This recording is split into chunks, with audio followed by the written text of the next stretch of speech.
أعوذ بالله من الشيطان الرجيم بسم الله الرحمن الرحيم ছিল ওইগুলো তারা নিয়ে গেছে, যার কারণে আজকে তারা সারা বিশ্বের মধ্যে রাজত্ব করতেছে। মুসলিম জাতি আসলেন সেই কোরআন এবং সুন্নাহ ধারণ করত, আজ সারা পৃথিবীর মধ্যে মুসলিম জাতিরা রাষ্ট্রীয় ক্ষমতায় অধিষ্ঠিত হতো। যারা বলেন ঠিক না বেঠিক? কিন্তু আজকে মুসলিম জাতিরা দুর্বল। কিরকম দুর্বল হয়েছে আপনাদেরকে লক্ষ্য করে বোঝাতে চাই। সারা বিশ্বের দিকে তাকাইয়া দেখে ফিলিস্তিনের মুসলিম জাতির আজকে নির্যাতিত নিষ্পেষিত। বলেন ইসরায়েলের হাতে ফিলিস্তিনের মুসলমানরা নির্যাতিত নিষ্পেষিত, খ্রিস্টানের হাতে মুসলিম জাতিরা নির্যাতিত নিষ্পেষিত, ইহুদিদের হাতে মুসলিম জাতিরা নির্যাতিত নিষ্পেষিত, বৌদ্ধদের হাতে মুসলিম জাতিরা নির্যাতিত নিষ্পেষিত, হিন্দুদের কাছে মুসলিম জাতিরা নির্যাতিত নিষ্পেষিত। সব জায়গায় মুসলমানরা আজকে একটা করুণ অবস্থা হয়ে দাঁড়িয়েছে। আমি বলতে চাই, এই করুণ অবস্থা থেকে যদি পরিত্রাণ পেতে হয়, আবারও মুসলিম জাতিদেরকে শাহজালালের তরবারি নিয়ে আবার মাঠে জমায়ে পড়তে হবে। জোরে বলেন ঠিক না বেঠিক? আবারও শাহজালালের তরবারিটাকে গড়তে তুলতে হবে। জোরে বলেন ঠিক না বেঠিক? আজকে ইসলাম কোরআন এমন অবস্থা হয়েছে, ইহুদি খ্রিস্টানের হাতে কোরআন এবং ইসলাম চলে গেছে। যার কারণে অবস্থা কি হয়েছে লক্ষ্য করে দেখেন, ওই হাতিওয়ালাদের মতো আজকে ইসলাম হয়ে গেছে। 7 হাতি গেছে, 7 হাতি গেছে, 7 খানা গেছে হাতি দেখছো। যখন কয়খানা, যখন কয়টা 7টা খানা গেছে হাতি দেখছো। যখন কিয়ামতের আগে হাতি দেখতে পারবো না, যখন কামাই দেখতে পারে না, পারে না, গেছে হাতি দেখছো। একটা এটা হাতি খানের মধ্যে হাত দিছে, দেওয়ার পরে দেখে এটা কুলার মতো। তাকে বলা হলো, ভাই তুমি হাতি দেখছো নি? বলে কিরকম? বলে হাতি তো কুলার মতো। আসলে হাতিটা কি কুলার মতো? যেরকম কুলার মতো। আরেকটা হাতি বলে, ভাই হাতি দেখছো? দেখছি। বলে কিরকম? বলে সে ভিনারের মতো। এই ভিনারের মতো কিভাবে? এই লোকটা হাতির হাওয়া পেয়েছে, হাওয়া পেয়ে দেখে ভিনারের মতো। আরেকটা লোককে জিজ্ঞেস করো, ভাই হাতি দেখছো? বলে দেখছি। বলে কিরকম? বলে হাতি যে আমি দেখছি দেওয়ালের মতো। দেওয়ালের মতো কিভাবে? বলে হাতি খালি ভেদ হাতাইছে। ঠিক না? এখন আরেকজন বলা, ভাই আপনি হাতি দেখছেন? বলে দেখছি। বলে কিরকম? বলে কলার মতো। বলে কলার মতো কিরকম? বলে কলা যেমন লম্বা, শুধুমাত্র হাতির সুর আতাইছে। সুর হাতানের কারণে লক্ষ্য করে দেখে, সুর আতানের কারণে সে বলে কলার মতো। এই কারণে লক্ষ্য করে দেখে বাস্তব অর্থে কিন্তু সে হাতি, শুধুমাত্র সুর হাতাইছে, যার কারণে সে বলে কলার মতো। এই যে 7 জনের যে হাতি দেখে 7 ধরনের মন্তব্য হলো, আসলে কি হাতি কুলার মতো? আসলে কি দেওয়ালের মতো? বলেন আসলে কি কলার মতো? আসলে কি ওয়ালের মতো? আসলে কি বিড়ালের মতো? লক্ষ্য করে দেখেন, বলা হলো না আসলে হাতি এইরকম নাই। তখন 7টা হানারে হসপিটাল নিয়ে অপারেশন করে চোখ যখন ভালো হয়েছে, এখন আয়া দেখতে হয় আসলে তো হাতি তো এরকম নাই। আমরা যা দেখি সব অঙ্গ প্রত্যঙ্গ, আসলে সবটাই মিলে হচ্ছে হাতি। যারা বলেন ঠিক না বেঠিক? ঠিক তেমনি ভাবে আমাদের সমাজে আজকে লক্ষ্য করে দেখেন, ইসলাম কমপ্লিট একটা জীবন ব্যবস্থা। কোরআনে আল্লাহ সবগুলাই আল্লাহ ঢুকাইয়া দিয়েছেন। যারা বলেন ঠিক না বেঠিক? কোরআনের মধ্যে মানুষের ব্যক্তি নীতি আল্লাহ ঢুকাইয়া দিয়েছেন। যারা বলেন ঠিক না বেঠিক? আরো যারা বলেন, এই কোরআনে আল্লাহ পারিবারিক নীতি আল্লাহ ঢুকাইয়া দিয়েছেন। এই কোরআনে আল্লাহ সামাজিক নীতি আল্লাহ ঢুকাইয়া দিয়েছেন। এই কোরআনে আল্লাহ রাষ্ট্রনীতি ঢুকাইয়া দিয়েছেন। এই কোরআনে আল্লাহ অর্থনীতি ঢুকাইয়া দিয়েছেন। এই কোরআনে আল্লাহ যুদ্ধ নীতি ঢুকাইয়াছেন। এই কোরআনে আল্লাহ পৌর নীতি ঢুকাইছেন। এমন কোন নীতি নাই যা আল্লাহ কোরআন হাদিসে আলোচনা করেন নাই। যারা বলেন ঠিক না বেঠিক? কিন্তু আমাদের সমাজে একদল আছে, এরা কোরআন হাদিস না বুঝার কারণে ওই হাতিওয়ালার মতো হয়ে গেছে। আজকে ইসলাম কোরআনটাকে প্রত্যেকেই মন করা ভাবে ব্যাখ্যা বিশ্লেষণ দেওয়ার কারণে আজকে ইসলাম কোরআনের ওই আন্ডার ভ্যানের মতো হয়ে গেছে। আন্ডার ভ্যানের মতো কিভাবে? এটার একটা ঘটনা আছে, আপনাদেরকে শোনাইলে বুঝবেন। বলে কিভাবে? বলে লক্ষ্য করে দেখেন, একজন ইমাম সাহেব ইমামতিতে যাবেন, আগামীকাল জুমাবার দিন ইমামতি করবেন। এখন লক্ষ্য করে দেখেন, লোকটা ইমামতি করবে। এখন বাজারে গেলে একেবারে দেখা যায় সুন্দর করে একটা পাঞ্জাবি কিনছে, আবার সেলোয়ার কিনছে। সেলোয়ার পাঞ্জাবি যেমন তোমলা আছে, সেলোয়ারটা লম্ব হয়েছে, আটুন ঘন্টার নিচে চলে গেছে। একজন পুরুষের জন্য ঘন্টার নিচে লঙ্গি অথবা পায়জামা পরিধান করা সুন্নত। আরো জোরে বলেন, আরো জোরে। এখন হারাম। লোকটা যখন জানছে হারাম, তখন বাড়িতে গিয়ে তার বেগম রকম, বেগম আমার সেলাওয়ারটা লম্ব হয়েছে, 4 আঙ্গুল কাইটা 2 আঙ্গুল মুড়ি দে তুইবা। বেগম হয় এখন সময় হয়েছে, যাও পারবো না। গেছে মার কাছে গিয়ে, মা আমার সেলাওয়ারটা লম্ব হয়েছে, 4 আঙ্গুল কাইটা 2 আঙ্গুল মুড়ি দে আবার তুইবা। মা হয় এখন সময় হয়েছে, ঘুমাইবা, যাবে না, পারবো না। তখন গেছে বোনের কাছে গিয়ে, বোন আমার সেলাওয়ারটা লম্বা হয়েছে, 4 আঙ্গুল কাইটা 2 আঙ্গুল মুড়ি দে তুইবা। মনে হয় এখন টিভি দেখার সময় এখন কে আবার ওইগুলো করা দাও, পারবো না। তখন নিরুপায় হয়ে গেছে ফুবুর কাছে, ফুবু আমার সেলাওয়ারটা লম্বা হয়েছে, 4 আঙ্গুল কাইটা 2 আঙ্গুল মুড়ি দে তুইবা। ফুবু কয়, বেটা এখন সময় হয়েছে, যা, পারবো না। কেউ পারে না। লোকটা রাগ কইরা আন্নার উপরে একে হায়জামাটা রাখা বাজারে চলে গেছে। ওইদিকে তার স্ত্রী মনে মনে ভাবলো, আমার স্বামীটি একটা আদেশ করছে, ভালো না করলে তো হয় না। সে আন্না থেকে নিয়ে 4 আঙ্গুল কাইটা 2 আঙ্গুল মুড়ি দে আন্না তুইছে। এই অবস্থাটা তার বোনে জানে না।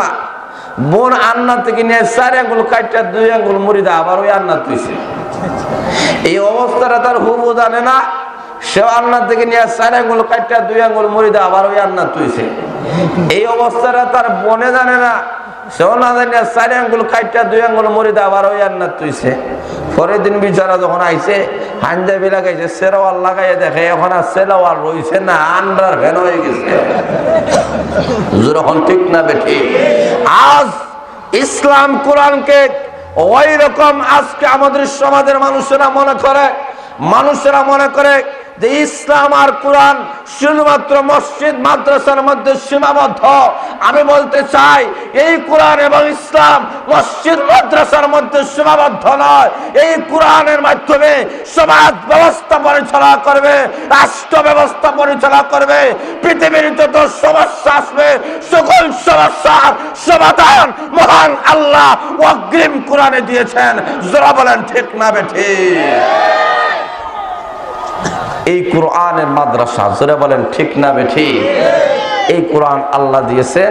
এই কারণে লক্ষ্য করে দেখেন, নবী বলেন 2টা জিনিস রাখিয়া গেলাম, একটা কোরআন, 2 নম্বর হচ্ছে গিরি আমার সুন্নাহ তোমাদের সামনে রেখে গেলাম। যারা বলেন সুবহানাল্লাহ।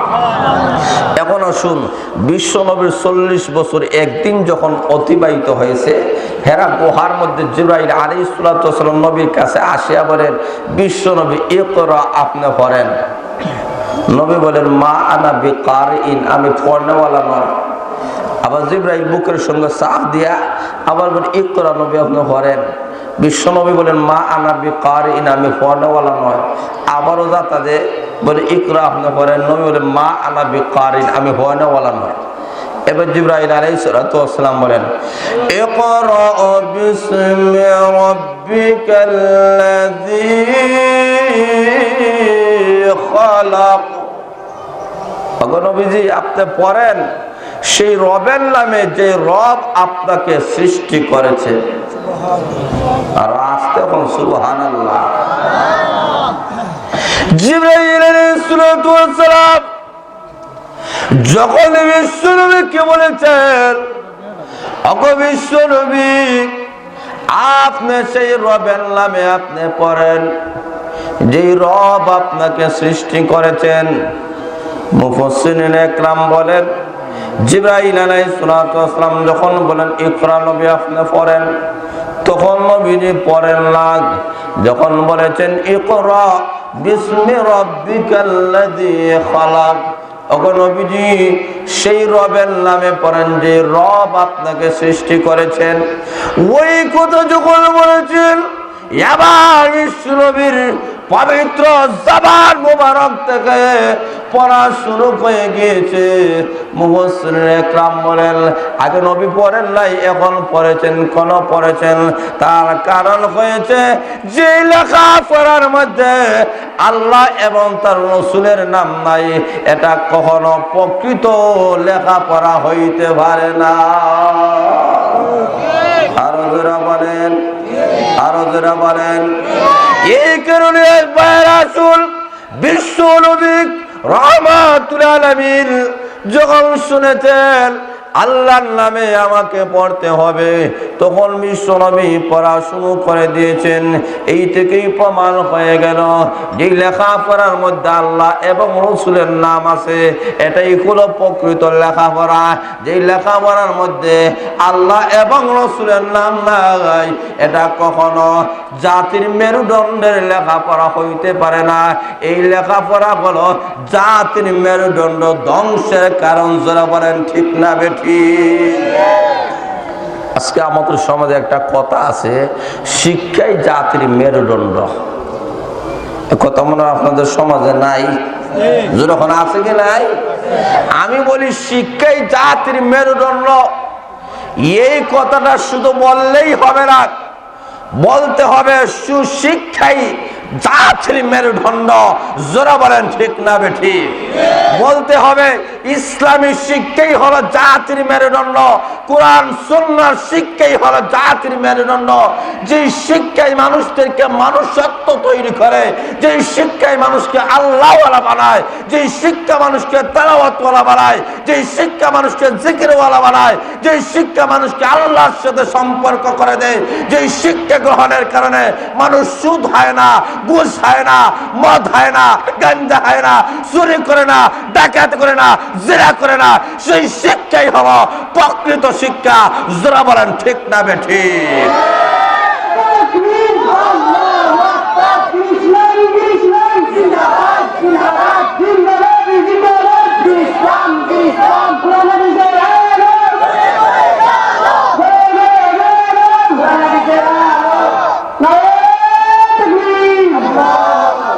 তাহলে লক্ষ্য করে দেখেন, আমাদেরকে এইভাবে সংস্কার করে বলতে হবে যে সুশিক্ষাই হচ্ছে জাতির মেরুদণ্ড, ইসলামী শিক্ষাই হলো জাতির মেরুদণ্ড, কোরআন হাদিসের শিক্ষাই হলো জাতির মেরুদণ্ড। কোরআন হাদিস শিক্ষা ছাড়া, নবীর সুন্নাহ ছাড়া, নবীর আদর্শ ছাড়া আল্লাহর কসম করে বলতে চাই পৃথিবী থেকে অশান্তি কখনো নির্মূল করা সম্ভব হবে না। যারা বলেন ঠিক না বেঠিক? আজকে আমাদের সমাজ থেকে দুর্নীতি মুক্ত একটা সমাজ যদি গঠন করতে হয়, সন্ত্রাস মুক্ত সমাজ যদি গঠন করতে হয়, জঙ্গিবাদ মুক্ত যদি সমাজ গঠন করতে হয়, আমাদের প্রত্যেক ছেলে মেয়েদেরকে কোরআন হাদিসের শিক্ষা দিতে হবে। আর একটু জোরে বলেন। কারণ কোরআন হাদিসের শিক্ষা ছাড়া প্রকৃত মানুষ হওয়া যায় না, প্রকৃত আল্লাহওয়ালা হওয়া যায় না। আর যাদের মধ্যে কোরআন হাদিসের শিক্ষা রয়েছে সেই লোকটাই এমন হয়ে যায় যাদের পায়ের দুলাতে, পায়ের আঘাতে লক্ষ লক্ষ চোর ডাকাত বদমাশরা আল্লাহর ওয়ালিতে রূপান্তরিত হয়ে যায়। যারা বলেন ঠিক না বেঠিক? যার বাস্তবতা হলো জুনাইদ বাগদাদী রহমতুল্লাহ আলাইহি। এত বড় একজন আল্লাহর ওলি ছিলেন। উনি রাত্রিবেলায় কিতাব মোতালা করেন। এটা চুর গেছে উনার বাড়িতে চুরি করার লাগে। রাত্রে গিয়ে দেখে একটা জিনিসও দেখা যায় না। তখন লোকের কাছে হয় বলে কিছুই দেখা যায় না। মাশাআল্লাহ, বশির মিয়া শিকদারের আম্মা 500 টাকা দিয়েছেন। নারে তাকবীর, দেন ইসলাম। বাইরে আসুন, মাশাআল্লাহ বরকত শুরু হয়ে যাইতেছে। যারা বলেন সুবহানাল্লাহ। বাইরে আসুন। এখন ওনার বাড়িতে রাত্রে কোনো জিনিস দেখে না। লোকেরা বলে ভাই ওনার বাড়িতে দিনে গেলেও কোনো মাল সামানা দেখা যায় না, তুমি রাত্রে গেছো আবার কিভাবে দেখবা? কিভাবে? তার কারণ হলো উনি যুগ শ্রেষ্ঠ আল্লাহর ওলি হইতে পারে, কিন্তু দুনিয়ার কোনো ধন সম্পদের হতে উনার কোনো বিন্দু পরিমাণ লোভ নাই। বলেন, তখন ওনার বাড়িতে যাওয়ার পরে কিছুই দেখে না। আচ্ছা, যা কিছু হয়েছে সবগুলা লইছে মাথায়, লওয়ার পরে গাড়টি বহন করে নিয়ে যাইতে পারে না। কাছে দেখে একটা লোক ডাক দেখো, ভাই আপনি কি করেন? বলে কিতাব মোতালা হরে। বলে কি মোতালা? উতলা ধর্মিয়া, আমার সাথে শরীক হয়ে যান, আমার গাড়টিটা বহন করে বাড়ি পর্যন্ত পৌঁছায় দিবা, যা মাল সামান আছে অর্ধেক তোমার অর্ধেক আমার। কিন্তু জুনাইদ বুগদাদি এই বাড়ির মালিক, এটা সে চিনছে না। ওনার মাধ্যমে গাড়টি বহন করাইয়া লয়ে যাইতেছে। আল্লাহওয়ালা মানুষ, আলিম ওলা মানুষ, জিন্দেগিতে গাড়টি গুট্টি কোনোদিন বহন করে নাই, তখন লইয়া গেছে। হঠাৎ করে মাথা থেকে হরি গেছে। তখন সুরটা ওনার হিটের মধ্যে, কোমরের মধ্যে খুব জোরে লাথি মারছে। মূল্য হইছ, কিন্তু গাড়টি বহন করতে পারো না। ওনার মাধ্যমে বাড়িতে লইয়া গেছে। যাবার অর্ধেক আমার, অর্ধেক তোমার। জুনাইদ বুগদাদি কয়, আমার অর্ধেক দেওয়া লাগতো না, গোটা সম্পত্তি তোমার। আর হুজুর হলো সুবহানাল্লাহ। এখন সুর বেজার না খুশি? আর হুজুরা বলেন, আপনার তো মাঝে মাঝে কথা বলেন, তাহলে আমার বলতে একটু সুবিধা হবে। ইনশাআল্লাহ বলতে রাজি আছেন তো? এখন লক্ষ্য করে দেখেন, মাশাআল্লাহ, তালতলা স্বামী মহাশয় 500 টাকা আল্লাহ কবুল মঞ্জুর ফরজ আমিন। এখন লক্ষ্য করে দেখেন, এখন উনি বলেন, ঠিক আছে ভাই, আগামী কাল আমার বাড়িতে যাইবা, তবে আমাকে একটু ফোন দিয়া জানাইয়া যাইবা, যাতে একটু মাল সামনা তোমার জন্য রাখতে পারি। যাও, ঠিক আছে। তো পরের দিন যাবে, তো এক সুর আরেক সুরের সাথে দেখা হয়েছে। কারণ সুরে সুরে আলী, এক সুরে বিয়া করে, আরেক সুরে আরো জোরে হন আলী। এখন লক্ষ্য করে দেখেন, হয় ভাই ওই বাড়িতে যাই শুরু করতাম, ওই লোকটা দয়াল্লাহ তুই চিনস না? বলে না, উনি তো যুগ শ্রেষ্ঠ আল্লাহর ওলি জুনাইদ বুগদাদি। জোরে বলেন সুবহানাল্লাহ। কারণ আল্লাহওয়ালাদেরকে স্বাভাবিকভাবে চিনা যায় না। জোরে হন ঠিক না ঠিক? আল্লামা গফুরি রহমাতুল্লাহ আলাইহি ওনাকে স্বাভাবিকভাবে কোনো লোক চিনত না। জোরে বলেন ঠিক না ঠিক? কারণ আল্লাহওয়ালাদের চলাফেরা স্বাভাবিকভাবে, স্বাভাবিক অবস্থায় ওরা চলাফেরা করেন, কিন্তু এদের সম্পর্ক মহান আল্লাহর সাথে। আল্লাহওয়ালাদের সাথে যদি কেউ বেয়াদবি করে, এই পৃথিবীতে তাদের অবদস্ত অনিবার্য। জোরে বলেন ঠিক না ঠিক? এখন জুনাইদ বুগদাদি তখন কয়, ভাই কইলাম না রে, গত রাত্রি তো ওনার বাড়িতে গেছিলাম, শুরু করতাম, আবার কোমরে ওনার লাথি মারছে। তখন ওই সুরে চোখের পানি ফেলায় কান দেখো, তোর জীবন সর্বনাশ। যে আল্লাহর ওলির পাওয়ের পদদলিতে লাথির আঘাতে কত মানুষ, কত চোর ডাকাত ভালো হয়ে যায়, ওই আল্লাহর ওলি কোমরে তুই লাথি মারছ, তোর জীবন তো ধ্বংস। এমনি চোর ডাক দিয়ে বলে, ভাই আমি অন্যায় করে ফেলেছি, অপরাধ করে ফেলেছি। আমার মনে হয় এই অপরাধ মহান আল্লাহ মনে হয় আমাকে মাফ করবে না। আমাকে নিয়ে চলো ওই ওয়ালির কাছে, আমি তার কাছে আমি গিয়া মাফ চাবো। উনি যদি মাফ করে না দেয়, আমি কোথায় যাব? কার দরবারে আমি যাব? আমাকে নিয়ে চলো। তখন একত্রিত হইয়া আল্লাহর ওলি জুনাইদ বুগদাদি রহমাতুল্লাহ কাছে গিয়েছে। হাওয়ের মধ্যে যা পায়া পরে বলে, আল্লাহর ওলি গো, আমি অন্যায় করে ফেলেছি, অপরাধ করে ফেলেছি, মেহেরবানি করে আমাকে আপনি মাফ করে দেন। আপনি যদি মাফ করে না দেন, আমার মনে হয় মহান আল্লাহ আমাকে মাফ করবে না। এমনি চোখের পানি ফালায় কান্দে, আর পাও সারে না। ওই আল্লাহর ওলি জুনাইদ বুগদাদি রাহমাতুল্লাহ আলাইহি থেকে পাও থেকে তুলে বুকের সঙ্গে মিশিয়ে দিয়েছেন। আর ডাক দিয়ে বলেন, ভাই তোমার স্থান আমার পাবে নয়, তোমার স্থান হলো আমার বুকে। আরো জোরে বলেন, আমার মুখের মধ্যে চলে আয়। আমি তোকে মাফ করে দিলাম। সঙ্গে সঙ্গে আল্লাহ রাব্বুল আলামিন ঘোষণা দিলেন, ও ফেরেশতারা, আমার যে সুরটার বুক আমার ওয়ালি জুনাইদ বাগদাদির বুকের সঙ্গে মিশে গিয়েছে, এই লোকটাকে আর সুরের খাতার মধ্যে তার নাম থাকুক, এটা আমি চাই না। আমি ঘোষণা দিলাম আমার ওলির খাতিরে তাকেও আমি এই মুহূর্তে ওলির দফতরে তার নাম তুলে দিলাম। তুলে লক্ষ্য করে দেখেন, এইরকম আল্লাহ ওয়ালাদের সহবতের মাধ্যমে সুর বালক হয়ে যায়, ডাকাত বালক হয়ে যায়, এইভাবে জিনা কোনো ভালো হয়ে যায়, বদমাশ ভালো হয়ে যায়। কারণ আল্লাহ ওয়ালাদের নজর স্বাভাবিক নয়। জোরে বলেন ঠিক না বেঠিক? আরো জোরে বলেন। এইভাবে লক্ষ্য করে দেখেন। আলহামদুলিল্লাহ। আচ্ছা, পরবর্তীতে দিবেন, আমার আলোচনা শেষ হওয়ার পরে ইনশাল্লাহ সব এখানে জমা রাখবেন, দিবেন, আমি নাম বলবো ইনশাল্লাহ। আনোয়ারুল ইসলাম একসাথে, আল্লাহ কবুল মঞ্জুর করেন, আমিন। লক্ষ্য করে দেখেন, ওই জুনাইদ বাগদাদি রাহমাতুল্লাহ আলাইহি এত বড় আল্লাহর ওলি ছিলেন। একমাত্র কোরআন হাদিস যার মধ্যে থাকে সেই লোকটা আল্লাহওয়ালা হয়ে যায়। এমন আল্লাহওয়ালা যখন হয়ে যায়, আল্লাহ বলেন দুইটা গুণের মাধ্যমে মানুষ আল্লাহওয়ালা হয়ে যায়। এক নম্বর হলো ঈমান, দুই নম্বর হলো তাকওয়া। জোরে বলেন সুবহানাল্লাহ। এমন আল্লাহওয়ালা যখন হয়ে যায়, আল্লাহ তখন ঘোষণা দেন, আলা ইন্না আউলিয়া আল্লাহ লা খাউফুন আলাইহিম ওয়ালা হুম ইয়াহজানুন। আল্লাহ বলেন জানিয়ে রাখো, যারা আল্লাহর ওলি হয়ে যায় তাদের কোনো ভয়ের কারণ নাই, কোনো চিন্তার কারণ নাই। যারা বলেন সুবহানাল্লাহ।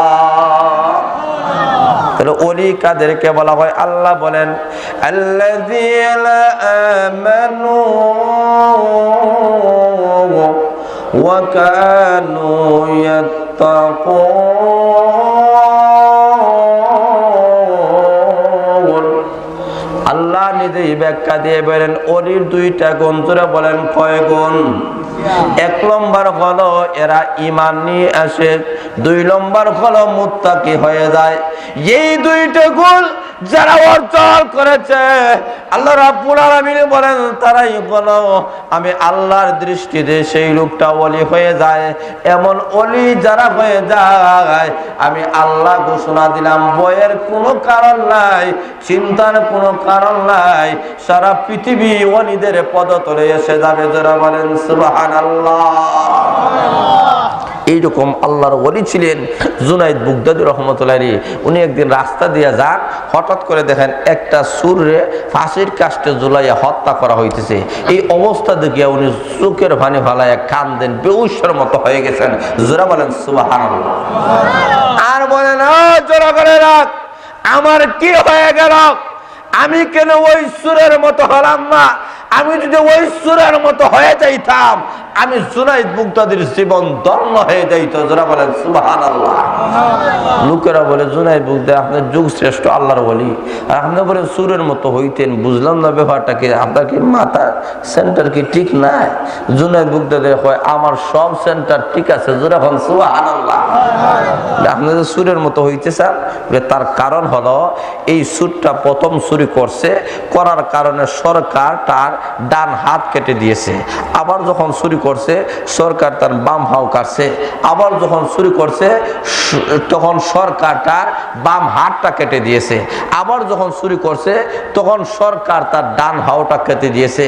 এবারও যখন চুরি করেছে, তখন সরকার তার গলা কাটতেছে। এরপরে চুরির অভ্যাস ছাড়ে নাই।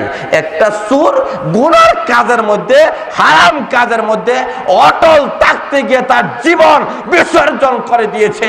কিন্তু আমি জুনাইদ বাগদাদি আল্লাহর হুকুম, নবীর তরিকা, কোরআন সুন্নাহ ধারণ করতে গিয়া এখনো পর্যন্ত আমি জীবন দিতে পারি নাই। এই দুঃখে চোখের পানি ফালাইয়া কাঁদতেছি। আরো জোরে হল সুবহানাল্লাহ। আল্লাহর ওলি একটা সুর থেকে শিক্ষা গ্রহণ করতেছে, ঠিক তেমনি ভাবে যারা কোরআন হাদিস গ্রহণ করে নেই সেই মানুষটা আল্লাহর ওলিতে রূপান্তরিত হয়ে যায়, সেই মানুষের ইজ্জত সম্মান মহান আল্লাহ বাড়াই দেয়। যারা বলেন ঠিক না বেঠিক? কিন্তু আজকে আমাদের সমাজের অবস্থা হলো যারা কোরআন হাদিস শিক্ষা গ্রহণ করে এরাই হচ্ছে গা জঙ্গিবাদ। যারা কোরআন হাদিস গ্রহণ করে আলিম ওলামাদেরকে আজকে বলা হয় সন্ত্রাসী। আরো জোরে বলেন। আমি বলতে চাই আলিম ওলামারা মাদ্রাসায় যারা লেখাপড়া করে এরা কখনো জঙ্গিবাদ হয় না, সন্ত্রাসী হয় না, বোমাবাজ হয় না, হাইজ্যাকার হয় না। এরাই আল্লাহর ওলিতে রূপান্তরিত হয়, যাদের কারণে আল্লাহ আকাশ জমিন চন্দ্র সূর্য গ্রহ নক্ষত্র আল্লাহ টিকায় রেখেছেন। যারা বলেন ঠিক না বেঠিক? কিন্তু আমরা তাদেরকে চিনি না। আমি এই কথা বলতে চাই, এই মাদ্রাসায় লেখাপড়া যারা গ্রহণ করে এরা কখনো সন্ত্রাস জঙ্গিবাদ হয় না। এরা কি হয়? আল্লাহর ওলিতে রূপান্তরিত হয়ে যায়। যুগ শ্রেষ্ঠ জুনাইদ বুগদাদির মতো আল্লাহর ওলি হয়, আল্লামা শাহ আহমদ শফী সাহেবের মতো আল্লাহর ওলিতে রূপান্তরিত হয়। যারা বলেন সুবহানাল্লাহ। লক্ষ্য করে দেখেন সারা বিশ্বের সমস্ত উলামা একরামের, গোটা বাংলাদেশের সমস্ত হক্কানি রব্বানি উলামা একরামের নয়নমণি আল্লামা আহমদ শফী সাহেব, ওনার কাছে অস্ত্র নাই, তরবারি নাই, কোনো কামান নাই, কোনো কিছু নাই, কিন্তু উনি কি করেন? উনি শেষ পর্যন্ত আল্লাহ দরবারে কান্নাকাটি করেন, যার কারণে উনি যদি একটা আওয়াজ দেন সারা বিশ্বের মুসলিম জাতিরা এমনকি বাংলাদেশের সমস্ত উলামা এক প্ল্যাটফর্মে আসতে বাধ্য থাকে। তার একমাত্র কারণ ওনার সম্পর্ক আল্লাহর সাথে। আরো জোরে বলেন। তোরা কওমি মাদ্রাসা আজকে আমাদেরকে কি উপহার দেয়? এই যে মাদ্রাসা আছে তালতলা মাদ্রাসা আমাদেরকে কি উপহার দেয়? এইগুলো আজকে আমাদের সমাজের মানুষকে বুঝতে হবে। এই কওমি মাদ্রাসা থেকে তৈরি হয় শেখে গরফুরের মতো আল্লাহর ওলি। জোরা বলেন ঠিক না বেঠিক? কওমি মাদ্রাসা তৈরি করেছে শেখে কাতিয়া, শেখে কাজীনগরে, শেখে ইমামবাড়ি, শেখে হবিগঞ্জে, শেখে ক্যাম্পরে। এইরকম কওমি মাদ্রাসা আল্লামা আহমদ শফী সাহেবের মতো ব্যক্তিত্ব তৈরি করেছে। এইরকম কওমি মাদ্রাসা লক্ষ লক্ষ ওলি আউলিয়া তৈরি করেছে।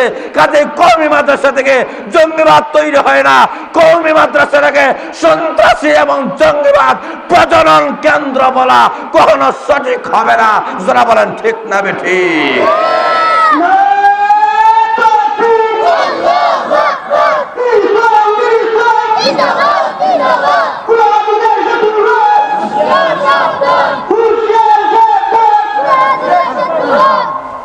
ভাইরা আসুন, আমি আপনাদেরকে এই কথা বলতে চাই, এই মাদ্রাসাগুলায় আমাদেরকে সুনাগরিক তৈরি করে দেয়। আল্লাহ ওয়ালারা মাদ্রাসাগুলা তৈরি করে দেয়। এই মাদ্রাসা থেকে হক্কানি রব্বানি উলামা একরাম তৈরি হয়।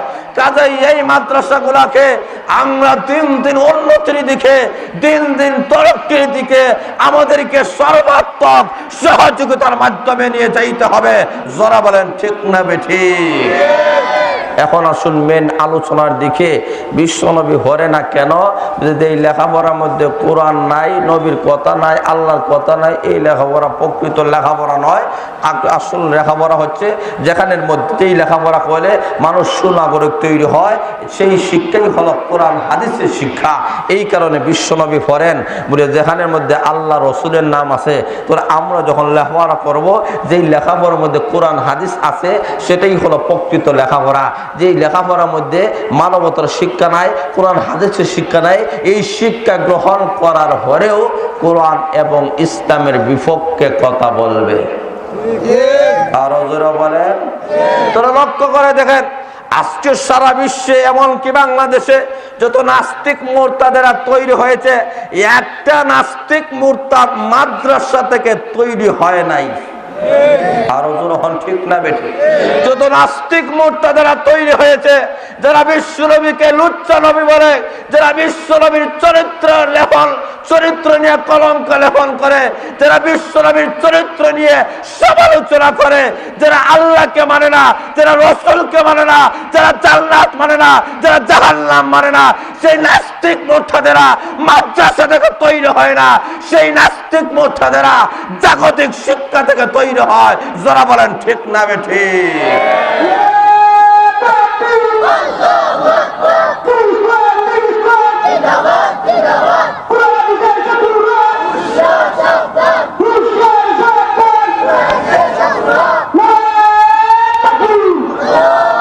এইরকম একটা নাস্তিকের নাম হলো ডক্টর আহমদ শরীফ।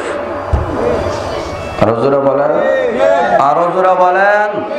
ডক্টর আহমদ শরীফ ইন্তেকালের আগে ওসিয়ত করে গেছে, আমি মারা যাওয়ার পরে আমাকে জানাজার নামাজ দিবা না, আমাকে গোসল দিবা না, কাফনের কাফন হরাইবা না, কারণ কবর জগৎ বলতে কিছুই নাই, জান্নাত বলতে কিছুই নাই, জাহান্নাম বলতে কিছুই নাই। এই ডক্টর আহমদ শরীফ কোন মাদ্রাসায় ভরেছে? কোন মাদ্রাসায় ভরছে? এইরকম আরেকটা নাস্তিকের নাম হলো তসলিমা নাসরিন। যেই তসলিমা নাসরিন কোরআনকেই বিশ্বাস করে না, কোরআনের মধ্যে নাকি ভুল আছে। আরো জোরে বলেন। সেই তসলিমা নাসরিন বলে একটা পুরুষ যদি 4 জন স্ত্রী একসঙ্গে রাখতে পারে, তো একটা মহিলা 4 জন স্বামী রাখতে পারবে না কেন? আমি এই প্রশ্নের জবাবে বলি যে একটা পুরুষ 4 জন মহিলা রাখতে পারে, এটা ইসলাম সম্মত, যুক্তিসম্মত, কিন্তু একটা মহিলা 4 জন স্বামী রাখতে পারে না। এই স্লোগান যদি তসলিমা নাসরিন দেয়, এটা তসলিমা নাসরিনের স্লোগান নয়, এটা হচ্ছে কি পশুত্বের স্লোগান, নাস্তিক মুরতাদদের স্লোগান। যারা বলেন ঠিক না বেঠিক? বলে কিভাবে? তার কারণ আপনাদেরকে একটা উদাহরণের মাধ্যমে বোঝাই দিতে চান। একটা সন্তানের কয়জন বাবা হইলে খুশি? আরো জোরে বলেন। একটা বাবার যদি একটা সন্তান হয় অসুবিধা নাই, একটা বাবার যদি 10 জন সন্তান হয় বেজার না খুশি? আরো জোরে শুনে বলেন। 20 জন হইলে খুশি না বেজার? খুশি। মাশাআল্লাহ, আমার লাঠিয়াল বাহিনী আছে। কিন্তু একটা সন্তানের যদি 2 জন বাবা হয় মহা খুশি। একজন লন্ডন আর একজন আমেরিকায় থাকে, খুশি না বেজার? আরো জোরে বলেন। ঠিক তেমনি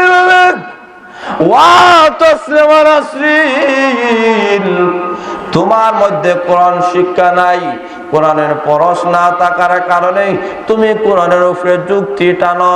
ও তসলিমা নাসরিন, তুমি শুনে নাও, একটা বাবার জন্য যেমন একাধিক সন্তান হওয়া বাবার জন্য যেমন গৌরবের বিষয়, সম্মানের বিষয়, ঠিক তেমনি ভাবে একটা স্বামীর জন্য যদি 4 জন স্ত্রী হয়, সেই স্বামীর কোনো মর্যাদার ঘাটতি হয় না, মর্যাদা তার জায়গার মধ্যে থাকে।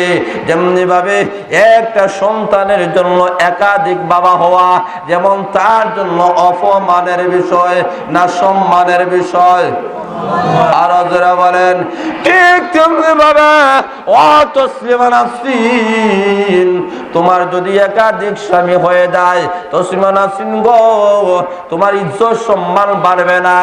একটা কুত্তির যেমন একাধিক কুত্তা থাকে, কোন কুত্তার সঙ্গে তার ব্যবহার করেছে, তা আনন্দ উল্লাস করেছে, সে যেমন বুঝতে পারে না, ঠিক তেমনি ভাবে ও তসলিমা নাসরিন, তোমার যুক্তি যদি মানা হয়, তাহলে একাধিক স্বামী যদি তোমার হয়ে যায়, তাহলে তোমার আর কুত্তির মধ্যে কোনো ব্যবধান থাকবে না।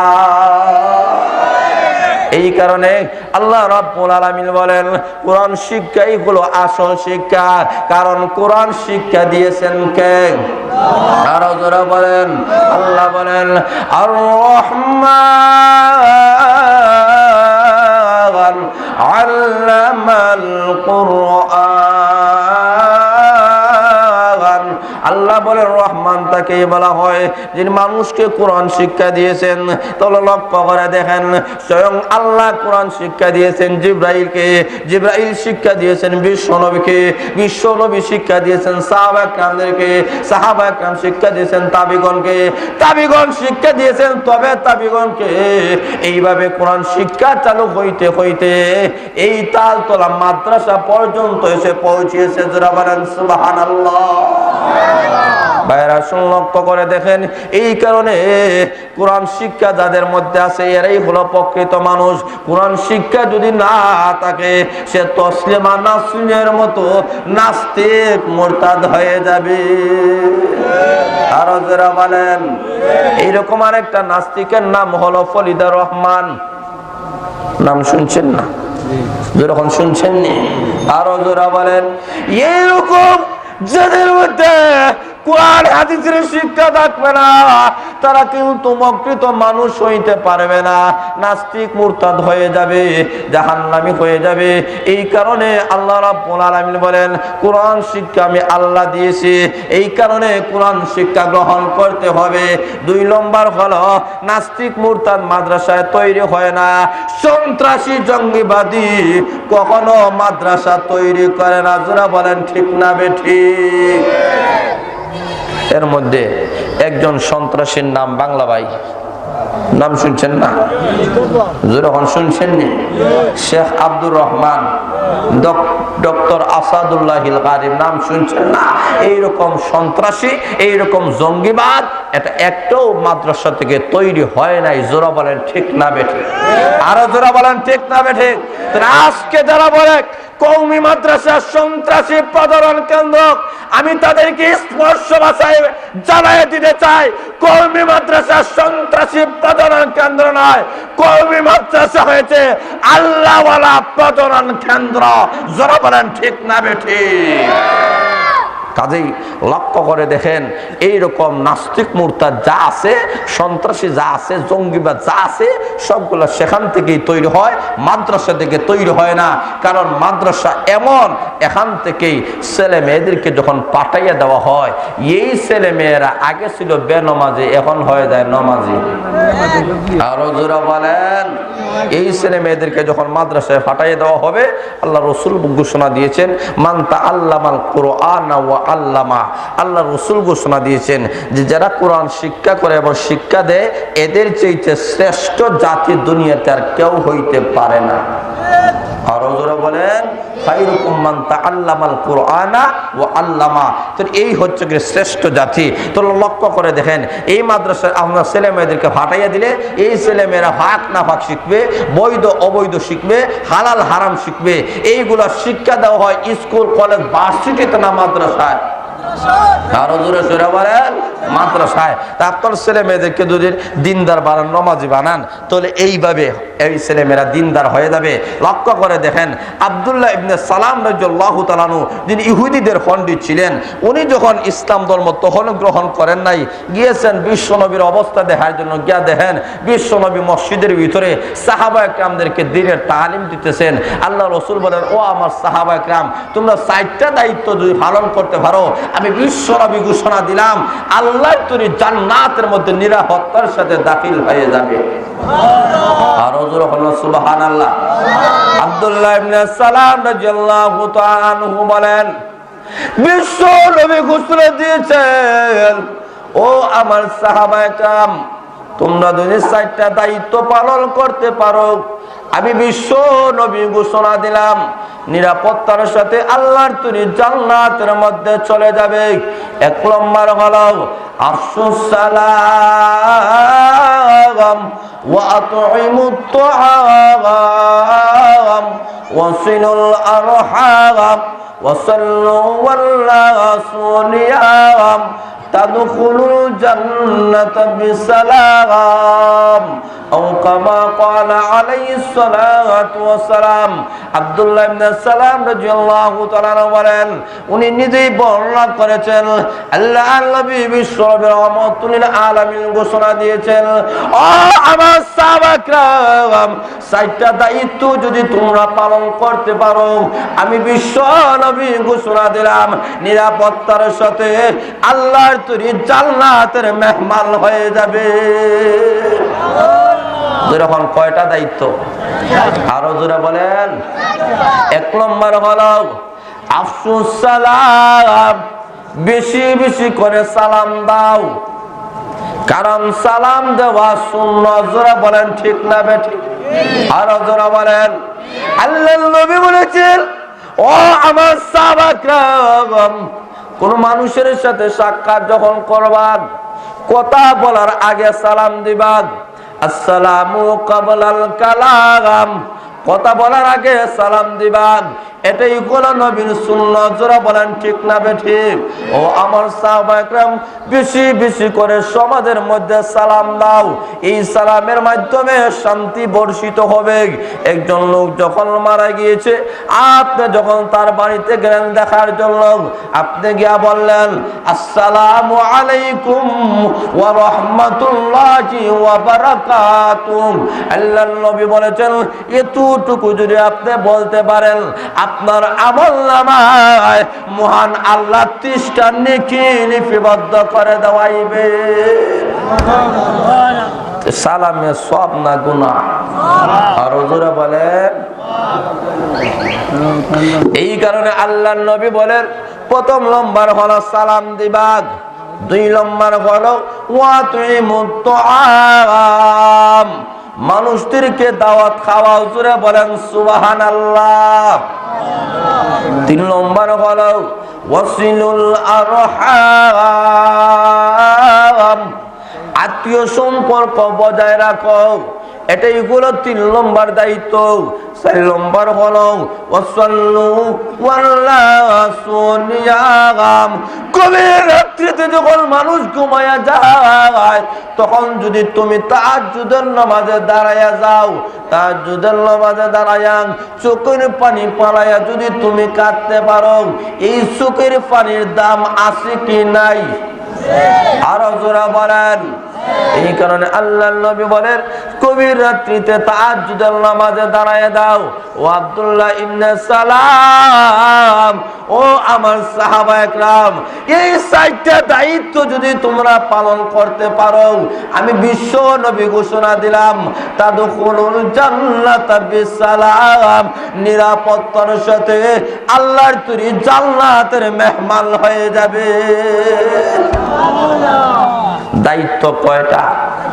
আর হুজুরা বলেন, এই 4টা দায়িত্ব যদি পালন করতে পারো, তাহলে নিরাপত্তার সাথে দাখিল হয়ে যাবে আল্লাহর তৈরি জান্নাতে। তাহলে গভীর রাত্রিতে আপনি কান্নাকাটি করেন, এই কান্নাকাটির দাম আছে কি নাই? আর হুজুরা বলেন আছে কি নাই? আছে। গভীর রাত্রে চোখের পানি ফালাইয়া যদি কান্দেন, নীরব নিস্তব্ধ ভাবে যে ইবাদত করা হয়, আল্লাহ রাসূল সাল্লাল্লাহু আলাইহি ওয়াসাল্লাম ঘোষণা দিয়েছেন, কিয়ামতের কঠিন ময়দানে রবিজি বলেন 7 দল মানুষকে আরশের ছায়া নিচে স্থান দেওয়া হবে। এর মধ্যে ওই লোকটা অরজুলুন যাকারুল্লাহ খালিয়ান ফাফাজাত আইনাহু, নির্জন স্থানে বসিয়া চোখের পানি ফালাইয়া কেঁদেছে। আল্লাহ বলেন, সেই চোখের পানির কারণে কিয়ামতের কঠিন ময়দানে আরশের ছায়ার নিচে তার স্থান দেওয়া হবে। আর হুজুর বলেন সুবহানাল্লাহ। কারণ কিয়ামতের মাঠটা তো যেমন তেমন মাঠ না, যখন ঠিক না। কারণ ওই কিয়ামতের মাঠ যখন কায়েম হয়ে যাবে, এই সময় লক্ষ্য করে দেখেন, হঠাৎ করে দেখা যাবে হাসরের ময়দান জলমল করতেছে। আর আস্তে বল সুবহানাল্লাহ। হাসরের ময়দানে মানুষেরা বলবে, প্রভু হাসরের ময়দান কেন জলমল করে? আল্লাহ বুঝতে পারি না, মনে হয় তুমি আল্লাহ মনে হয় হাসরের ময়দানের মধ্যে এসেছো। আল্লাহ বলবেন, না রে বান্দা, আমি আল্লাহ এখনো পর্যন্ত হাসরের ময়দানে আসি নাই। তাহলে বুঝতে পেরেছি তোমার নূরের তৈরি কোন ফেরেশতা মনে হয় হাসরের ময়দানে এসেছে। আল্লাহ বলবেন, না, আমার ফেরেশতারা এখনো পর্যন্ত হাসরের ময়দানের মধ্যে আসে নাই। তুলে কেন ঘুমাবো? হাসরের ময়দান জলমল করে এমনি ঘোষণা দেওয়া হবে, এই হাসরের ময়দানে আজকে তাদের মাথার উপরে নূরের মুকুট পরিধান করায় দেওয়া হয়েছে। যে সমস্ত মা বাবারা তার ছেলে মেয়েদেরকে মাদ্রাসায় পড়াইয়াছে, হাফিজে কোরআন বানাইয়াছে, আলিম বানাইয়াছে, নাইবে নবী নাইবে রাসূল বানাইয়াছে, মা 10 মাস 10 দিন কষ্ট করে যেই সন্তানটাকে দুনিয়াতে ডেলিভারি দিয়েছে, এই সন্তান দুনিয়াতে আসার পরে এই সন্তানটাকে মা মান্নত করেছে, আমি সন্তানটাকে হাফিজে কোরআন বানাবো, আলিম বানাবো। এই উদ্দেশ্যে মা না খেয়ে সন্তানটাকে মাদ্রাসায় পাঠাইয়া দিয়েছে। বাবা সারাদিন রিক্সা চালাইয়া, সারাদিন বাবা সিএনজি চালাইয়া কষ্ট করে মাথার গাঁও ভাবে বানাইয়া টাকা রুজি করে সন্তানের পিছনে খরচ করে এই সন্তানটাকে তালতলা মাদ্রাসায় পাঠাইয়া দিয়েছে। ওই যে মা বাবা তার সন্তানকে মাদ্রাসায় পাঠিয়ে দিয়েছে, আল্লাহ রাব্বুল আলামিন বলেন, আমি আল্লাহ রাব্বুল আলামিন সেই মা বাবার ইজ্জত সম্মান বাড়াইয়া দেওয়ার জন্য আজকে হাসরের ময়দানে মা বাবার মাথার মধ্যে আমি আল্লাহ নূরের মুকুট পরিধান করাইয়া দিয়েছি। যার কারণে আজকে হাসরের ময়দান জলমল করতেছে। ও ভাইরা আসুন লক্ষ্য করে দেখেন, এমন একজন সন্তান হাফিজে কোরআনের এবং আলিমের মুহাদ্দিসের আল্লাহওয়ালাদের মা বাবা হইতে আপনারা রাজি আছেননি? আরো জোরে বলেন, আরো জোরে বলেন, রাজি আছেননি? তোলে রাজি যদি দেখেন, তোলে আপনার এটি গৌরবের বিষয় হবে, এটা আপনার সম্মানের বিষয় হবে। কিভাবে লক্ষ্য করে দেখেন, এই পৃথিবীতে একজন মুহাদ্দিস ছিলেন, যে মুহাদ্দিস অতিবাহিত হয়ে গেছেন, যার নাম ইমাম রবিআতুর রায় রহমতুল্লাহ আলাইহি। জোরে বলেন সুবহানাল্লাহ। ইমাম রবিআতুর রায় রহমতুল্লাহ আলাইহি, ওনার বাবা ছিলেন একজন ব্যবসায়ী। তখনও পর্যন্ত উনি মায়ের গর্ভের মধ্যে ছিলেন। এমত অবস্থায় 15,000 টাকা দিয়ে ওনার মা ওনার স্ত্রীকে বললেন, স্ত্রী গো, এই 15,000 টাকা তোমার হাতে দিলাম, আমার সন্তান যখন বড় হবে তার পিছনে খরচ করে দিও, আমি চলে গেলাম, আর কোনদিন কোন দিন ফিরে আসবো আমার জানা নাই। এই কথা বলে উনি ব্যবসার উদ্দেশ্যে বাইরে হয়ে গেলেন। ওইদিকে ছেলে আস্তে আস্তে বড় হয়ে গেছে, এমন বড় হয়ে গেছে এখন শুধুমাত্র সাধারণ লোক নয়, মসজিদের নববীর মধ্যে আল্লাহর নবীর হাদিস পড়ায় মুহাদ্দিস হয়ে গেছে। জোরে বলেন সুবহানাল্লাহ।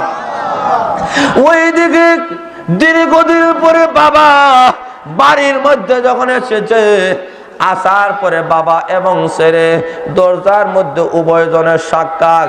ছেলে যুবক, বাবা বৃদ্ধ। ছেলে বাবাকে চিনে না, বাবা ছেলেকে চিনে না। বাবা ডাক দিয়ে বলে, স্ত্রী গো, দীর্ঘদিন পরে বাড়িতে আসলাম, কিন্তু দরজার সামনে একটা যুবক দেখা যায়, যুবকের পরিচয় আমাকে দিতে হবে, না দেওয়া পর্যন্ত আমি বাড়িতে ঢুকবো না।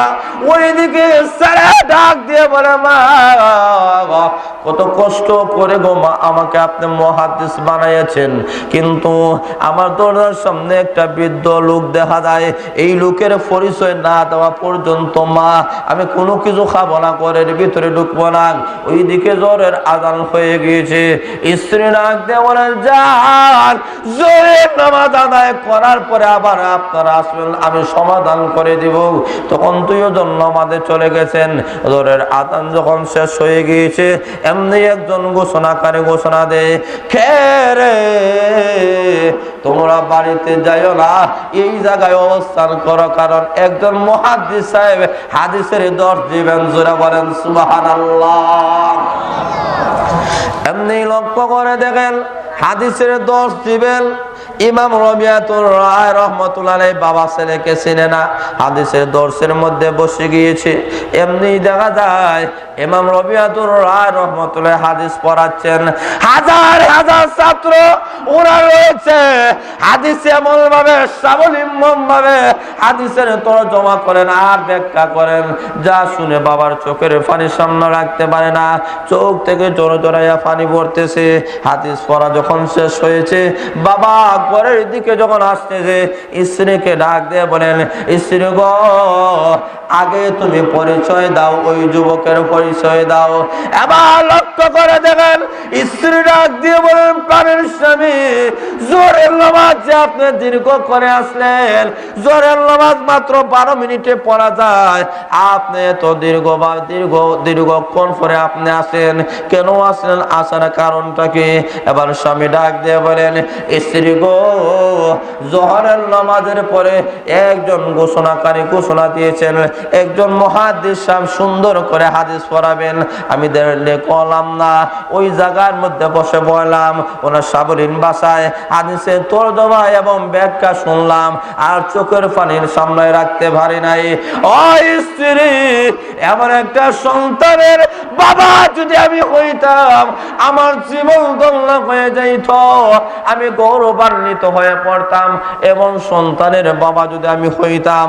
এবার স্ত্রী চোখের পানি ফেলায় কান্দে, আর ডাক দিয়ে বলে, স্বামী গো, এবার হিসাব নেন, ওই যে যুবক, এই যুবকটার কেউ নয়, এই যুবকটা আপনার এবং আমার সন্তান। ইমাম রবিআতুর রায় জোরে বলেন সুবহানাল্লাহ।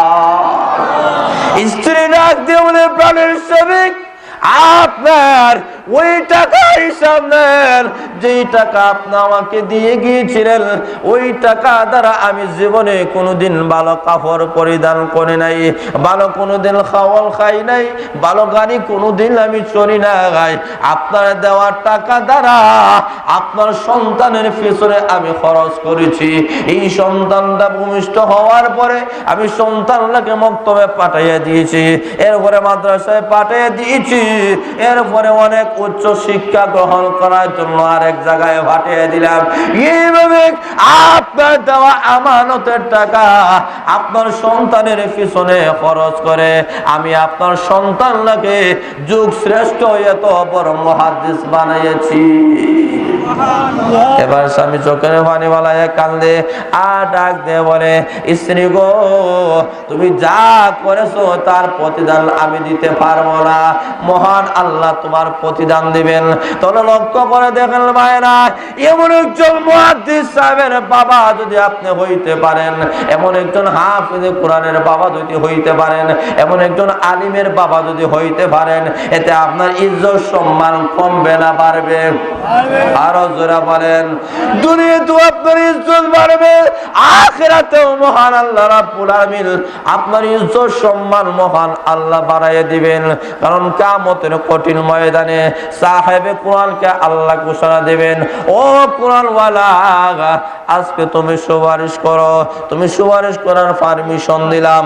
আল্লাহর নবী বলেন, ওই সাহেবে কোরআনওয়ালা 10 জন লোকের বেলায় সুপারিশ করবে, এমন 10 জন যাদের বেলায় বিশ্ব নবী বলেছেন কাদ ওয়াজাবাত লাহুল নার, যাদের উপরে আল্লাহ জাহান্নাম ওয়াজিব করে দিয়েছেন, এমন 10 জন লোকটাকে সুপারিশ করিয়া সাহেবে কোরআন আল্লাহর তৈরি জান্নাতের মেহমান বানাইয়া দিবে। এমন সন্তানের মা বাবা আপনারা যদি হইতে পারেন, খুশি না বেজার? একটু জিকির করেন, লা ইলাহা ইল্লাল্লাহ, জোরে সুরে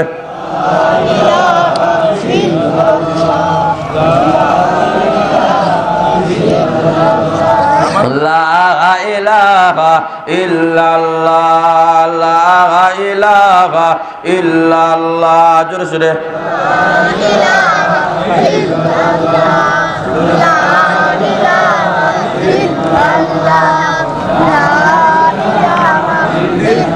লা ইলাহা ইল্লাল্লাহ, জোরে সুরে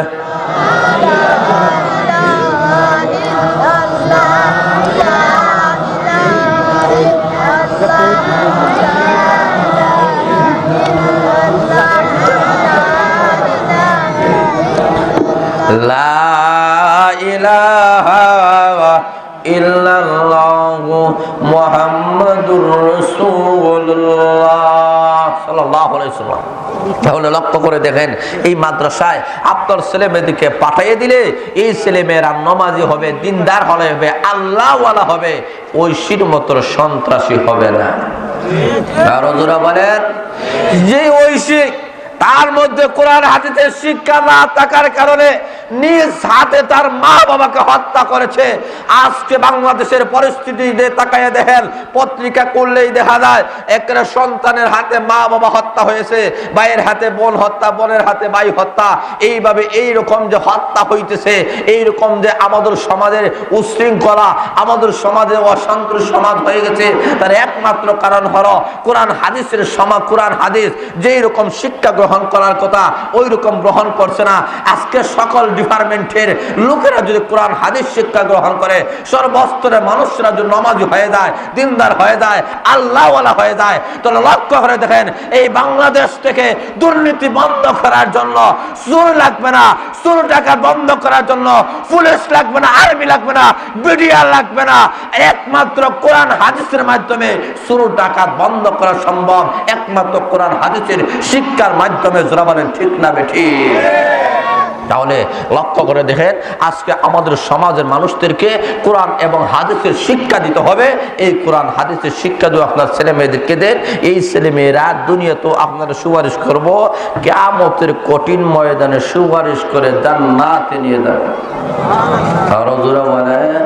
আর যদি নমাজি দিনদার না মানে হাসরের ময়দানে আল্লাহর কাছে দরখাস্ত করব, বলবে রব্বানা আরিনাল ওয়াযইনি আযাল্লানা মিনাল জিন্নি ওয়াল ইনস। লক্ষ্য করে দেখেন ওই কিয়ামতের কঠিন ময়দানে রব্বানা আরিনাল লাযাইনি আযাল্লানা মিনাল জিন্নি ওয়াল ইনস, আয় আল্লাহ একদল জিন জাতি আর একদল মানব জাতি আমাদেরকে পথ ভ্রষ্ট করেছে, আমাদেরকে কোরআন হাদিসের শিক্ষা দেয় নাই। আজকে আপনার ছেলে মেয়েদেরকে যে কোরআন হাদিসের শিক্ষা না দেন, তো এই ছেলে মেয়েরা বড় হওয়ার পর যে চুরি করে, ডাকাতি করে, জিনা করে, হাইজেক করে, সবগুলা গুনাহ আপনার উপরেই বর্তাবে। আরো জোরে হন ঠিক না বেঠিক? আরো জোরে বলে ঠিক না বেঠিক? এই ছেলে মেয়েরা চুরি করবে, ডাকাতি করবে। আজকে আমাদের ছেলে মেয়েদের কেমন অবস্থা হয়ে গেছে, আজকে আমাদের ছেলে মেয়েদের কোরআন হাদিসের শিক্ষা না দেওয়ার কারণে আজকে মসজিদের ইমাম সাহেবরে আইনারি আপনার বাবা জানাজার নামাজ ভরানি লাগে। জোরে বলেন ঠিক না বেঠিক? আবার দেখা যায় মৃত্যু বার্ষিকী পালন করে, কারণ কোনো শিক্ষা নাই, মৃত্যু বার্ষিকী জন্ম বার্ষিকী পালন করে। বাবা যেই দিন মারা গেছে ওই দিন মসজিদে ইমাম মসজিদে আইনা আর কিছু দুরুদ ভরাইয়া আর কিছু তেলাও তলা করে হাসুরকে হাদিয়া দেয়া দিলায়। যদি সেই দুদিন লেখাপড়া জানতো, কোরআন হাদিস যদি জানতো, তাহলে সন্তান হইয়া মা বাবার কবরের কাছে গিয়ে দুদিন আল্লাহর শিখানো দোয়া পড়তো, আল্লাহ ঘোষণা দিতেন ও বান্দা যাও, জীবনের গুনাহ তার মাফ করে দিয়েছে। কিন্তু আপনার ছেলে নমাজি দিনদার বানাইছেন না। বাবা মারা গেছে, এখন সন্তান দেখা যায় দিনদার নাই, নমাজি নাই, আল্লাহওয়ালা নাই, দিনদার হইছে না। তো এখন কি হয়েছে? এখন লক্ষ্য করে দেখেন, এখন বাবা মারা গেছে 3 দিন পর্যন্ত কাঁদছে, কান্দার পরে আর এক বন্ধু হয়ে বেটা আর কান্দে লাভ নাই, আর সিলেট একটা সিনেমা হলে একটা সিনেমা দেখি, গ্যাস সিনেমা দেখছে, দেখার পরে রাত 12টার সময় আসতেছে, রাস্তা দিয়ে দেখে তার বাবার কবরের কাছ দিয়ে হয়ে এখন কি করা যায়? আমার আব্বা তো আমাকে কলমা, কালাম, তসবিহ, তাহলিল কোনো কিছু শিক্ষা দিছে না, তখন কি পড়তো? তখন মাশাআল্লাহ মাশাআল্লাহ আজিজপুরের মাখন মিয়া সাহেবের 100 টাকা আল্লাহ কবুল মঞ্জুর ফরমাও, আল্লাহ জান মালে বরকত দিয়ে দাও, বলেন আমিন। এখন লক্ষ্য করে দেখেন সে আসতে গিয়ে দেখে এখন কি করবে, তখন সে লোকটা হয় আল্লাহ এই যে আমি সারা কয়েক ঘন্টা আমি যে সিনেমা হলে যা দেখছি সবগুলো আমার মা বাবার উপরে বসাইয়া গেলাম। সব হয়েছে না কোন হয়েছে? আরো জোরে বলেন। কিন্তু আপনার ছেলে মেয়েদেরকে যদি ওই তালতলা মাদ্রাসায় যদি পাঠাইয়া হাফিজে কোরআন আলিম যদি বানাইতে পারেন, আপনি যখন কবরবাসী হয়ে যাবেন তখন সন্তান কবরের কাছে গিয়া পড়বে ইয়াসিন ওয়াল কুরআনিল হাকীম, এইভাবে সূরা ইয়াসিন তেলাওয়াত করবে। এইভাবে যখন সূরা ইয়াসিন তেলাওয়াত করবে আল্লাহ ঘোষণা দিবেন ফেরেশতারা আর দেরি করিও না, সন্তান হইয়া মা বাবার কবরের কাছে যেহেতু সূরা ইয়াসিন তেলাওয়াত করতেছে, আমি আল্লাহ ইয়াসিনের বরকতে তার মা বাবার কবরের আযাব আমি আল্লাহ মাফ করে দিলাম। তাহলে মা বাবা কবরে শান্তিতে থাকো, এবং আমরা চাই কিনা? আরো জোরে বলেন চাই। যদি চাইয়া থাকেন একজনও মা বাবার দরদি সন্তান মাহফিল থেকে উঠবেন না, কয়েক মিনিট ভিতরে আমি আলোচনা শেষ করে দিব। আপনাদের কাছে সর্বপ্রথম বলতে চাই, মা বাবা যাদের কবরবাসী হয়ে গেছেন সুখে শান্তিতে থাকবেন, আমরা দোয়া করব। এমন কোন দিনদার দরদি আল্লাহওয়ালা, এমন কোন মার দরদি মা বাবার দরদি সন্তান আসেননি, এই মাহফিলে আমি এই মুহূর্তে 5,000 টাকা দেব, এমন কোন আল্লাহওয়ালা আসেননি? হাত তুলে দাঁড়ান, আমরা দোয়া করব কিয়ামতের কঠিন ময়দানে বিশ্ব নবীর সঙ্গে আপনার হাসর হবে। আর মা বাবা কবরবাসী হলে জান্নাতে আল্লাহ মা বাবার কবরটাকে জান্নাত বানিয়ে দিবে। আমরা দোয়া করব এমন কোন দরদি সন্তান আছেন 5,000 টাকা, 5,000 টাকা দেবেন, এমন কোন দরদি সন্তান আছেন? 1 নম্বরে দাঁড়ান, 1 নম্বরে 5,000 টাকা, 5,000 টাকা। একটু হিম্মত করে বলেন, আল্লাহ আপনার জান মালে বরকত দিবে, আল্লাহ ফসলে বরকত দিবে, আল্লাহ ব্যবসা বাণিজ্যে বরকত দিবে, আল্লাহ রুজি রোজগারে বরকত দিবে। এমন কোন সন্তান আসেননি? 1 নম্বরে 5,000 টাকা, 1 নম্বরে 5,000 টাকা। একটু হিম্মত করে বলেন, আল্লাহ জান মালে বরকত দিবে, ফসলে বরকত দিবে, সবগুলোর মধ্যে আল্লাহ বরকত দিবে। দোয়া করবো ইনশাআল্লাহ। 1 নম্বরে 5,000 টাকা। আচ্ছা, একজন যদি না পারেন 5 জনে মিললে 5,000, তাহলে জন প্রতি কত করে? 2,000। আরো জোরে বলেন 1,000। এমন কোন মধ্যে মুজাহিদ পাইছেন 1,000 টাকা দিবেন, 1,000 টাকা। এইরকম 5 জন মানুষ দাঁড়ায় যান, 5 জন মানুষের হাত তুলেন, 5,000 টাকা। আল্লাহ অনেক উলামা কিরাম আল্লাহওয়ালা আছেন, তারা সাক্ষী থাকবেন কিয়ামতের কঠিন ময়দানে এই দান খয়রাতের উসিলাও আল্লাহ আপনার 14 গোষ্ঠীরও জান্নাতের মেহমান বানাইয়া দেওয়ার ক্ষমতা আছে কি নাই? আরো জোরে বলেন। তাহলে 1 নম্বরে 1,000 টাকা। এমন কোন মধ্যে মুজাহিদ ভাই আছেন 1,000 টাকা। একটু হিম্মত করে বলেন, আল্লাহ জান মাল বরকত। মাশাআল্লাহ। নামটা সুনামিয়া সাহেব মুমিনপুর 1,000 টাকা। আল্লাহ জনাব সুনামিয়া সাহেব মুমিনপুর 1,000 টাকা। আল্লাহ কবুল মঞ্জুর ফরমাও, জান মাল বরকত দিয়ে দাও, মনের বাসনা পূর্ণ করে দাও, আসমান জমিনে বালা মুসিবতকে হেফাজত করে। আমিন ইয়া রাব্বাল আলামিন। 2 নম্বরে 1,000 টাকা। 2 নম্বর। একটু হিম্মত করে বলেন, 2 নম্বরে 1,000। হাজী আলাউদ্দিন সাহেব মুমিনপুর 1,000 টাকা। আল্লাহ জনাব হাজী আলাউদ্দিন সাহেব 2 নম্বরে 1,000 টাকা। আল্লাহ কবুল মঞ্জুর ফরমাও, জান মালে বরকত দিয়ে দাও, মনের বাসনা পূর্ণ করে দাও। শুনেন আমিন রাব্বাল আলামিন। 3 নম্বরে 1,000 টাকা। 3 নম্বরে 1,000। আপনারা যত তাড়াতাড়ি দিবে আমি তত তাড়াতাড়ি মাইকটা ছাড়িয়ে দিব। 3 নম্বরে 1,000 টাকা। 3 নম্বর 1,000 টাকা। একটু হিম্মত করে বলেন, কারণ দান খয়রাত করলে সম্পদ কমে না বাড়ে? যারা উঠবা ইনশাআল্লাহ 1,000 দেওয়া দেওয়া লাগবো। এলে দয়া হইলে মাহফিলের সুন্দরতা নষ্ট করবেন না, কেউ উঠবেন না। 3 নম্বরে 1,000 টাকা। একটু হিম্মত করে বলেন, আল্লাহ জান মালে বরকত দিবে, ফসলে বরকত দিবে, তনে জনে আল্লাহ বরকত দিবে। আমরা দোয়া করবো। 3 নম্বরে 1,000 টাকা। একটু হিম্মত করে বলেন। ফজল মিয়া সাহেব আজিজপুর 1,000 টাকা। আল্লাহ ফজল মিয়া সাহেব আজিজপুর আল্লাহ 1,000 টাকা। আল্লাহ কবুল মঞ্জুর ফরমাও, জান মালে বরকত দিয়ে দাও, সোনার মক্কা মদিনা জিয়ারত করার তৌফিক দিয়ে দাও। শুনেন আমিন ইয়া রাব্বাল আলামিন।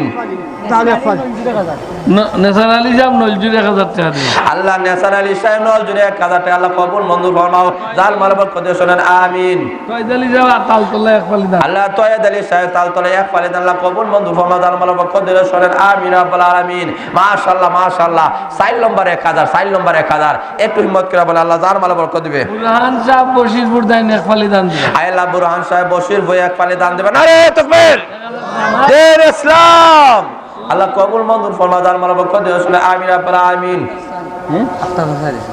নাম কোন নাম? আফতাব মিয়া সাহেব। আল্লাহ আফতাব মিয়া সাহেব 500 টাকা। আল্লাহ কবুল মঞ্জুর ফরমাও, জান মালে বরকত দিয়ে দাও, মনের বাসনা পূর্ণ করে দাও, আসমান জমিনি বালা মুসিবত থেকে হেফাজত করে। শুনেন আমিন রাব্বাল আলামিন। একটু তাড়াতাড়ি বলেন। 5 নম্বরে 1,000 টাকা। 5 নম্বর। সুজন মিয়া সাহেব আজিজপুর 1,000 টাকা। আল্লাহ সুজন মিয়া সাহেব আজিজপুরে 1,000 টাকা। আল্লাহ কবুল মঞ্জুর ফরমাও, জান মালে বরকত দিয়ে দাও, মনের বাসনা পূর্ণ করে দাও, আসমান জমিনে বালা মুসিবত থেকে হেফাজত করে। শুনেন আমিন রাব্বাল আলামিন। 6 নম্বরে 1,000 টাকা। 6 নম্বরে 1,000 টাকা। একটু হিম্মত করে বলে, 6 নম্বরে 1,000 টাকা। 6 নম্বরে 1,000 টাকা।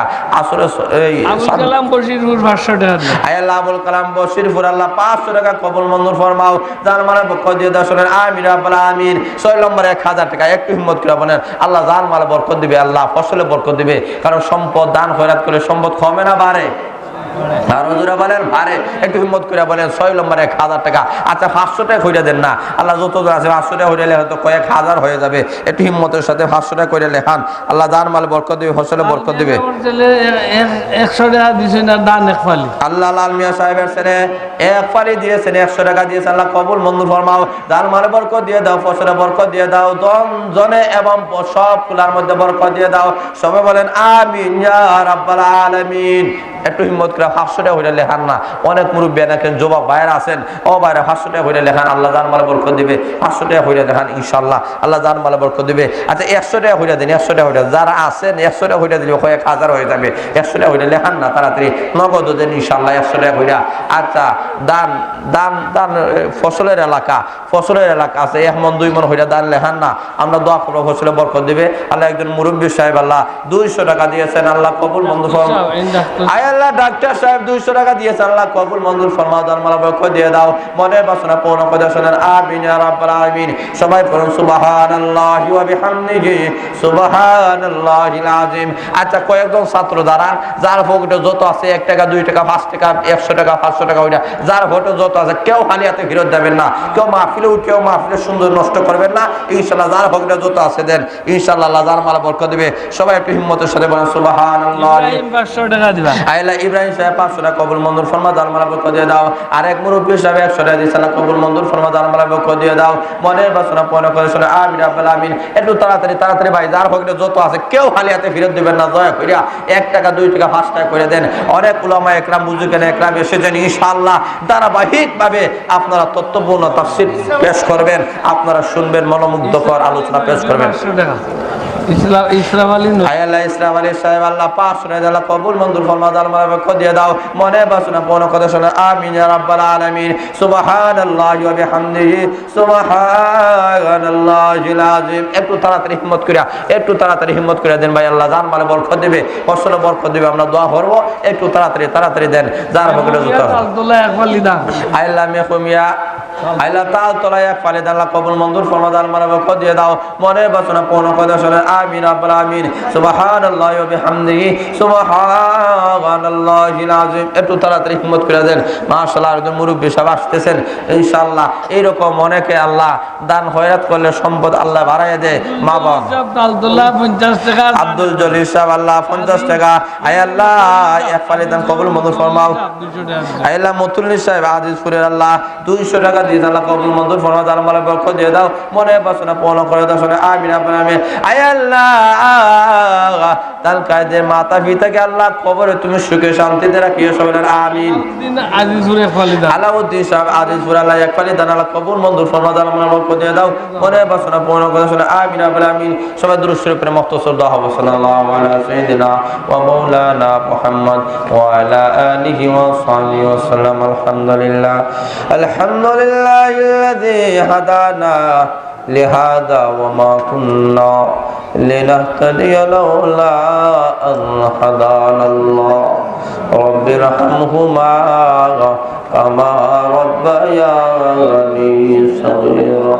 রব্বুল আলামিন, আমরা যারা হাত বাড়াইলাম আমাদের জিন্দেগীর সমস্ত গুনাহগুলোকে মাফ করো। হে রব্বুল আলামিন, এলাকার মাটির নিচে যত মুমিন মুমিনাত কবরবাসী হয়ে গেছেন প্রত্যেকের কবরগুলোকে বেহেশতের বাগান বানাইয়া দাও।